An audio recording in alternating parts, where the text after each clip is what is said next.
Hey folks, this is your host, the one, the only, Thrifty Gamer 83 here, bringing you my take on PC gaming. Growing up in the late 80s, early 90s, one computer was king, and that was the Commodore 64. The Commodore 64 was a great little computer for children and adults. It had built-in BASIC. It had a vast library of games, peripherals, everything you could imagine. And yet, there was something lacking for me. It was that big jump. If it had had something like Mario, perhaps as a child, it would have held my interests. What we had instead were the Great Gianni Sisters, which is a title which I really regret never really giving the due credit that it should be given. For the Commodore 64, it was light years ahead of its time. It had a great, vast library, as I said before, of half-decent ports, as well as its own, and it really came to prominence as just something which you could not put away or put down. However, it was put away and it was put down, sadly. The Commodore 64. As I grew up, I outgrew the Commodore 64. I outgrew the peripherals. We put it in a closet. My parents did, my older sister, and we just ignored the crap out of the Commodore 64. We later went on to get a Nintendo, which we also outgrew. We got a Super Nintendo, which we also outgrew. There were so many consoles which we outgrew. And then, in the late 90s, finally, yes, the late 90s, we got a Pentium 150. And later on, in a junkyard, I found a Pentium 133. The Pentium 150 was the family computer. The Pentium 133 became mine, and mine alone. And the Pentium 133 played games as well as the Pentium 150. Now, keep in mind, this was pre-MMX days, so some titles I was very disappointed to learn did not play. That was something I never really paid attention to. System requirements. The one hated thing about PC gaming is that you always have to have a monstrosity of a charge to an account just to get great titles to actually function as they do on their console counterparts. That is something which really drove me nuts. As I couldn't understand it as a teenager, I was looking at it and thinking, well, hey, all I need is this, that, and I've got this, but I don't have that. And as you can imagine, that led to me having many, many headaches and just looking at my Pentium and being so disappointed that it couldn't do more.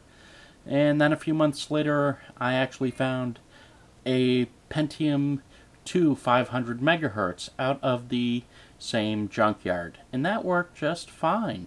It actually had MMX capabilities. It could play games. It was one of the better picks of the litter, I guess you'd say, and just like that, it went into Pentium 3s and Pentium 4s, and oh no. Computers just advanced so far ahead and lagged so far behind.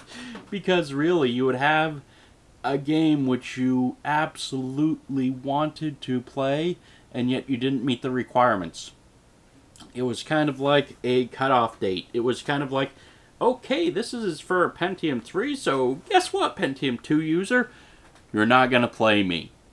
And the same happened with the Pentium 4. And the same continues to happen day after day after day. For me, luckily, a friend gave me what I use nowadays is a Dell workstation. The Dell 690, I use it for video editing, and other purposes as well. It also functions as my PC gaming monstrosity, and it is a great system to have. Now, looking back on the late 90s, oh, those were the days. You had games like Warcraft and StarCraft, light requirements, lightweight. It was a godsend for gamers. You also had collections like Duke Nukem for $10. $10! The price was substantially lower than what you would see on the console equivalent, but it also wasn't censored as badly. That really made PC gaming stick out to me. It didn't carry that same flair. This was the ESRB just kind of taking a back seat. It was when you got something like Duke Nukem or Unreal, you treasured those games because they were amazing. And you didn't have to worry about this or that for system requirement. You also had games like Dark Forces, and they looked so much better than what you saw in the console equivalent. If you had a glitch, you could download a patch for it, whereas if you had a console glitch, oh, that was a little bit harder to get a fix on. You would have to pray that perhaps the second or third reprinting of the cartridge would actually finally edit the glitching mechanic completely out of the game. Now, you also had cartridges with the Nintendo 64 in that day and time, but alas, I'm staying away from consoles on this one. It was the PC games which really made me devoted to using a PC. The PC for me was such an incredible thing just to toy around with and play around with. And later when I went to trade school and learned how to repair and how to install and how to do this and that and trick out my system and overclock it, oh my, was I ever impressed. There was so much you could do with, and still do with, computers to really get the most out of an investment. As for PC gaming myself, I can think of no better way than to spend hours upon hours in beta first-person shooters, getting the most out of them and seeing what they really have. It's kind of one of those things which you really love, having the ability to play the next bleeding edge title, to really take advantage of it.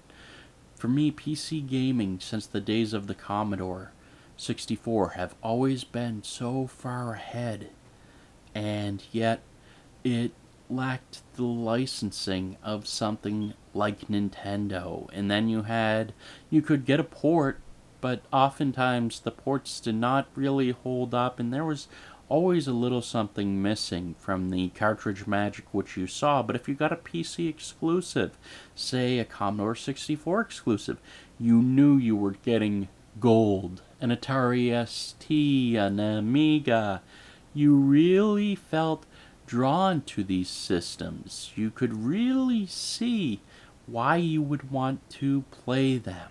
You felt it. You could see the differences. In fact, you could see the differences in the PC Engine TurboGrafx 16 over the Nintendo. Sadly, the PC Engine really never stood a chance against Nintendo's marketing. They just could never really gain that niche and foothold. I really wish that something had come about to have parity between PCs and consoles, and now there is finally that parity, and finally you have that experience. Alright folks, rant, rave, love, hate, this is Thrifty Gamer 83 here. Have a good one.